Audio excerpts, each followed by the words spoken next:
महादेव और माता पार्वती के इस प्रसंग के माध्यम से हमें यह अद्भुत संदेश मिलता है कि ईश्वर पाने के लिए केवल मंत्रों का जाप या बाहरी आडंबर काफ़ी नहीं। असली भक्ति तो मन की उस शक्ति में है जो संदेश के हर बादल को छांटकर अटूट विश्वास पैदा करती है।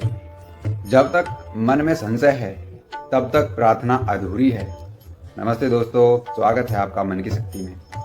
एक बार माता पार्वती ने शिव जी से पूछा, प्रभु, पृथ्वी पर आपके करोड़ों भक्त हैं, वे आपकी इतनी पूजा और उपवास करते हैं, फिर भी उनके जीवन में कष्ट क्यों हैं? क्या आप उनकी पुकार नहीं सुनते? महादेव मुस्कुराए और बोले, देवी, भक्त तो बहुत हैं, लेकिन सच्चे और संशय मुक्त हृदय वाले भक्त बहुत कम हैं। चलिए आज किसी की परीक्षा लेते हैं। दोनों ने एक साधारण वृद्ध पति पत्नी का रूप धरा और एक कीचड़ भरी नदी के किनारे बैठ गए। महादेव ने जानबूझकर कीचड़ में फंसने का नाटक किया और माता पार्वती विलाप करते हुए मदद की पुकार करने लगी। भीड़ जमा हो गई वहां पर। पार्वती जी ने सबके सामने एक कठिन शर्त रखी, भैया, मेरे पति को कीचड़ से केवल वही व्यक्ति हाथ लगाकर बाहर निकाले जिसने अपने जीवन में कभी कोई पाप नहीं किया हो। यदि किसी व्यक्ति ने इन्हें छुआ तो वह तुरंत भस्म हो जाएगा। भीड़ में सन्नाटा छा गया।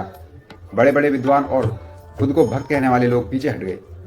हर किसी को अपने अतीत का कोई ना कोई झूठ या पाप याद आ रहा था। सबको अपनी जान प्यारी थी, इसलिए कोई आगे नहीं आया। तभी एक साधारण सा युवक वहां से गुजरा। उसने पूरी बात सुनी और बिना एक पल गंवाए महादेव का हाथ पकड़ने के लिए आगे बढ़ा। लोगों ने उसे चिल्लाकर रोका, अरे मूर्ख, रुक जा, क्या तूने कोई पाप नहीं किया? अपनी जान क्यों गंवाना चाहता है?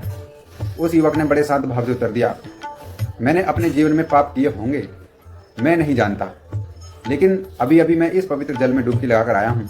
क्या महादेव के नाम और इस जल के स्पर्श के बाद भी मेरे पाप बाकी रहेंगे? मेरा विश्वास है कि अब मैं पूरी तरह शुद्ध हूँ। जैसे ही उसने महादेव का हाथ पकड़ा, महादेव और पार्वती अपने असली रूप में प्रकट हो गए और उस युवक को अपनी शरण में ले लिया। महादेव का संदेश ईश्वर के प्रति आपके मन में किंतु परंतु नहीं होना चाहिए। यदि आप अपनी गलतियों को मानकर शुद्ध होने का संकल्प कर लेते हैं तो ईश्वर आपको उसी क्षण स्वीकार कर लेते हैं। जैसा हमारा भाव होता है वैसा ही हमें फल भी प्राप्त होता है। तो दोस्तों, कैसी लगी कहानी आपको?